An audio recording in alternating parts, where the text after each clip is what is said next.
Dharmasthala files open ಆಗಿ ವಿಚಾರಣೆ ಆಗಿ ತದನಂತರ ಈಗ ಸ್ಥಳ ಮಹಜರನ್ನ ಮಾಡಿದ ನಂತರ ಆ ಜಾಗದಲ್ಲಿ ಈಗ ಮಣ್ಣು ಅಗಿಯುವಂತ ಕೆಲಸವನ್ನ ಮಾಡಿದ್ದಾರೆ. ಇವತ್ತು ಬೆಳಗ್ಗೆ 11 ಗಂಟೆಯಿಂದ ಆರಂಭವಾದಂತಹ ಈ ಕಾರ್ಯಾಚರಣೆಯಲ್ಲಿ ಏನಾದರೂ ಸಿಗ್ತಾ ಅನ್ನುವಂಥ ಕ್ವಶನ್ ಮಾರ್ಕ್ ಈಗ ಎಲ್ಲರ ಮುಂದೆಯೂ ಕೂಡ ಇದೆ. ಸದ್ಯದವರೆಗೂ ಕೂಡ ಇಲ್ಲ ಅಂತ ಹೇಳಬಹುದು. ಆದರೆ ಎಲ್ಲೆಲ್ಲಿ ಹುಡುಕಾಟವನ್ನು ನಡೆಸಲಾಗಿದೆ, ಎಷ್ಟು ಜಾಗದಲ್ಲಿ ಹುಡುಕಾಟವನ್ನು ನಡೆಸಲಾಗ್ತಾ ಇದೆ, ಆ ಅನಾಮಿಕ ಮುಸುಕುದಾರಿ ಹೇಳಿರುವಂಥದ್ದು ನೂರಾರು ಶವಗಳನ್ನ ನಾನು ಹೂತಿದ್ದೀನಿ ಅಂತ ಹೇಳಿ ಈಗ ತೋರಿಸಿರುವಂಥ ಒಂದು ಜಾಗದಲ್ಲಿ ಏನಾದರೂ ಸಿಗ್ತಾ ಅನ್ನುವಂಥ ಬೆಳವಣಿಗೆಯನ್ನು ನೋಡೋಣ. ಈಗ ಮುಂದುವರಿದ ಶವಶೋಧ ಕಾರ್ಯ ಈಗ ಏನಾಗಿದೆ ಬೆಳವಣಿಗೆ, ಬೆಳಗ್ಗೆಯಿಂದಲೂ ಕೂಡ ಶವ ಹುಡುಕಾಟದಲ್ಲಿದ್ದಾರೆ. ಈಗ SIT ತಂಡ ದೂರುದಾರ ಗುರುತಿಸಿದ್ದ ಸ್ಥಳದಲ್ಲಿ ಈಗ ಶೋಧವನ್ನ ಮಾಡಲಾಗ್ತಾ ಇದೆ. 9 ಅಡಿ ಆಳ 15 ಅಡಿ ಅಗಲ ಗುಂಡಿ ತೋಡಿ ಹುಡುಕಾಟವನ್ನ ನಡೆಸಿದ್ದಾರೆ. ಎಷ್ಟೇ ಹುಡುಕಿದ್ರೂ ಕೂಡ ಯಾವ ಕಳೆಬರಹವೂ ಕೂಡ ಸಿಗ್ತಾ ಇಲ್ಲ. ಅವನು ತೋರಿಸಿರುವಂತ ಜಾಗ ಏನಿದೆ ಆ ಜಾಗದಲ್ಲಿ 9 ಅಡಿ ಆಳಕ್ಕೆ ಹೋಗಿದ್ದಾರೆ, 15 ಅಡಿ ಅಗಲವಾಗಿ ಗುಂಡಿ ತೋಡಿದ್ದಾರೆ. ಆದರೂ ಕೂಡ ಏನು ಸಿಕ್ಕಿಲ್ಲ, ಯಾವ ಮೂಳೆಯೂ ಕೂಡ ಅಲ್ಲಿ ಸಿಕ್ಕಿಲ್ಲ. ಆದರೂ ಕೂಡ ಹುಡುಕುವಂತ ಕೆಲಸವನ್ನ ಮಾಡ್ತಾ ಇದ್ದಾರೆ. ಇವತ್ತು ಬೆಳಗ್ಗೆ 11 ಗಂಟೆ ಆರಂಭವಾದಂಥ ಈ ಕೆಲಸ ಎಷ್ಟೇ ಹುಡುಕಾಡಿದರೂ ಸಹ ಯಾವುದೇ ಕಳೆಬರಹ ಅಲ್ಲಿ ಸಿಕ್ಕಿಲ್ಲ. ಆದರೂ ಕೂಡ ಈಗ ಶವಶೋಧ ಕಾರ್ಯ ಮುಂದುವರಿಸಿದ್ದಾರೆ. ಕಾರಣ ಅವನು ಹೇಳಿರುವಂಥದ್ದು ನಾನು ನೂರಾರು ತೋರಿಸ್ತೀನಿ ಅಂತ ಹೇಳಿ ಅದಕ್ಕೆ ತಕ್ಕಂತೆ ಈಗ ಹುಡುಕಾಟ ಮಾಡ್ತಾ ಇದ್ದಾರೆ. ಆರಂಭದಲ್ಲಿ ಗುಂಡಿ ಅಗದ್ರು, ಒಂದು 3 ಅಡಿನೋ 5 ಅಡಿನೋ 6 ಅಡಿನೋ ಅಗದ್ರು. ಅದಾದ ನಂತರ ಇನ್ನೂ ಸಿಗದೆ ಇದ್ದಾಗ ಅಲ್ಲಿ ತರಿಸಿದ್ರು JCB ಚಿಕ್ಕದಾಗಿ, ಅಲ್ಲಿ ನೋಡಿ ಅದನ್ನು ತೆಗೆದು ಎತ್ತುವಂಥ ಕೆಲಸವನ್ನ ಮಾಡಿದ್ರು.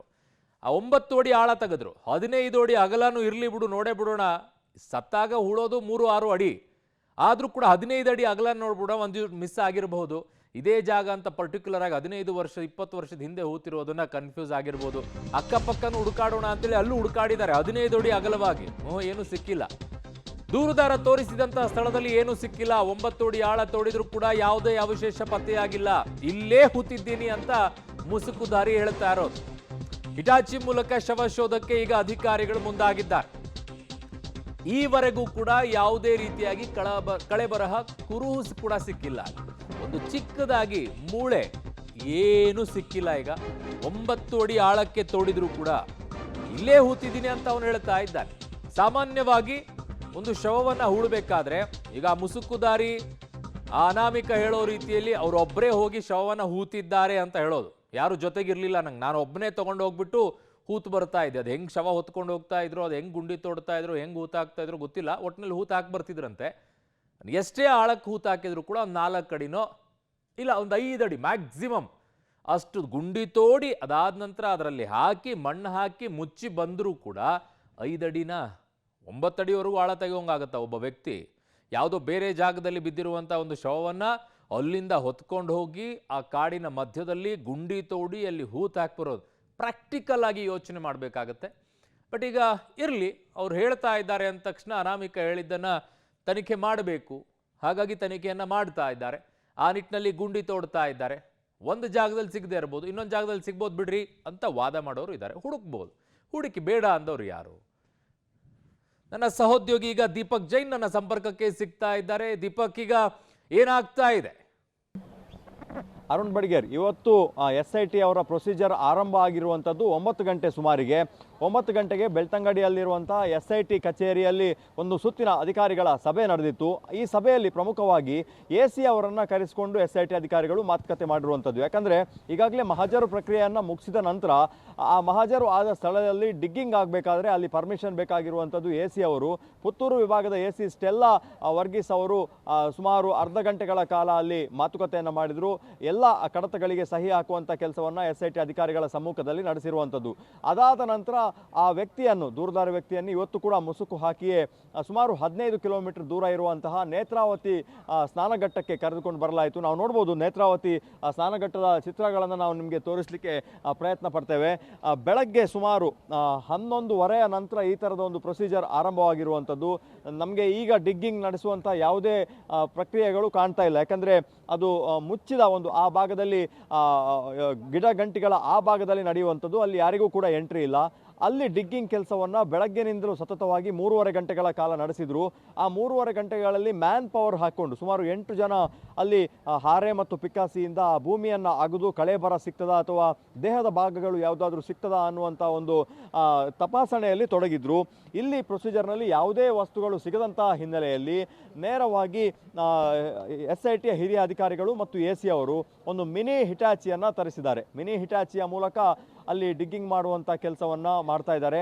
ಕೇವಲ ಆ ವ್ಯಕ್ತಿ ತೋರಿಸಿರುವ ಜಾಗ ಮಾತ್ರ ಅಲ್ಲ, ಸುತ್ತಮುತ್ತಲಿನ ಜಾಗದಲ್ಲಿಯೂ ಕೂಡ ಆಳವಾಗಿ ಹೊಂಡವನ್ನು ತೋಡಿ ಅಲ್ಲಿ ಯಾವುದಾದ್ರೂ ಮೃತ ಶರೀರದ ಕಳೆಬರಗಳು ಇದೆಯಾ ಅನ್ನುವಂಥದ್ದನ್ನು ಚೆಕ್ಕಿಂಗನ್ನು ಮಾಡ್ತಾ ಇದ್ದಾರೆ. ಇದನ್ನು ನೋಡೋದಕ್ಕೆ ಸಾವಿರಾರು ಜನ ಬೆಳಗ್ಗೆಯಿಂದ, ಯಾಕಂದರೆ ದೇವಸ್ಥಾನದ ವಿಚಾರ ರಾಜ್ಯ ಮತ್ತು ರಾಷ್ಟ್ರ ಮಟ್ಟದಲ್ಲಿ ಚರ್ಚೆ ಆಗ್ತಾ ಇರುವಂಥದ್ದು, ಬರುವಂಥ ಪ್ರವಾಸಿಗರು ಇರ್ಬೋದು ಅಥವಾ ದಾರಿ ಹೋಕರು ಎಲ್ಲರೂ ಕೂಡ ಇದನ್ನು ನಿಂತು ಬೆಳಗ್ಗೆಯಿಂದಲೂ ಕೂಡ ನೋಡ್ತಾ ಇದ್ದಾರೆ. ಈ ಥರದ ಒಂದು ದೃಶ್ಯಾವಳಿಗಳು ಅಂದರೆ ಏನಾಗ್ತದೆ ಅನ್ನುವಂತಹ ಒಂದು ಕುತೂಹಲ ಸಾರ್ವಜನಿಕರಿಗೂ ಕೂಡ ಇದ್ದಂತು, ಅದರ ಜೊತೆಗೆ ಭಕ್ತರಿಗೂ ಕೂಡ ಇದೆ.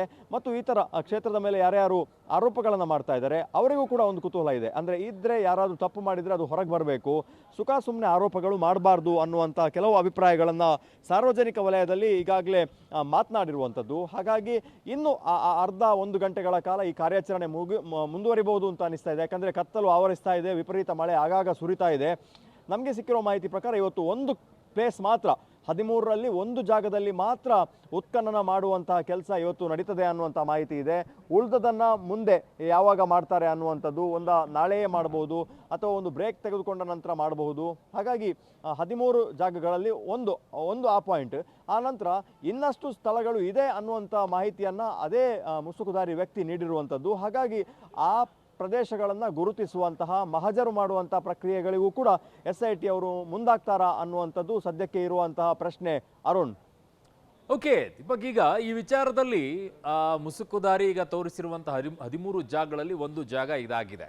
ಅವನು ತಲೆಬುರುಡೆಯನ್ನ ಇಟ್ಕೊಂಡು ಬಂದಿದ್ದ ದೂರನ್ನ ಕೊಡುವಂತ ಸಂದರ್ಭದಲ್ಲಿ ಆ ತಲೆಬುರುಡೆ ಇರುವಂತಹ ಜಾಗವನ್ನೇ ಇವತ್ತು ಹುಡುಕಾಟವನ್ನ ನಡೆಸ್ತಾ ಇರುವಂತದ್ದು ನಾನು ಇಲ್ಲಿಂದನೇ ತಂದಿದ್ದೀನಿ ಅಂತ ಹೇಳಿ ಅಲ್ಲ ಅರುಣ್, ಆ ಜಾಗದ್ದು ಆತ ಮಾಡ್ತಾ ಇಲ್ಲ. ತನ್ನ ಮಹಜರ್ನ ವೇಳೆಗೆ 13 ಜಾಗಗಳಿದೆ.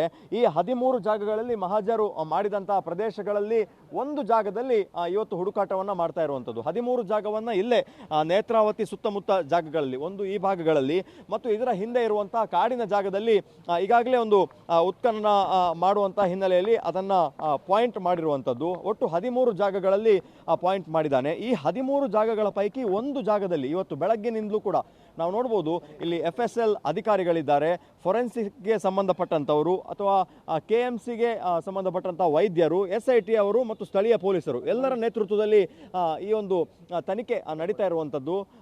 ದೃಶ್ಯಗಳಲ್ಲೂ ಕೂಡ ನಾವು ನೋಡ್ತಾ ಇದ್ದೇವೆ. ಅಲ್ಲಿ ಜನಗಳು ಮತ್ತು ಹಿರಿಯ ಅಧಿಕಾರಿಗಳು ಹೋಗುವಂಥ ಆ ಭಾಗದಲ್ಲಿ ಉತ್ಖನನ ಮಾಡುವಂಥ ಕೆಲಸ ಆಗ್ತಾ ಇದೆ.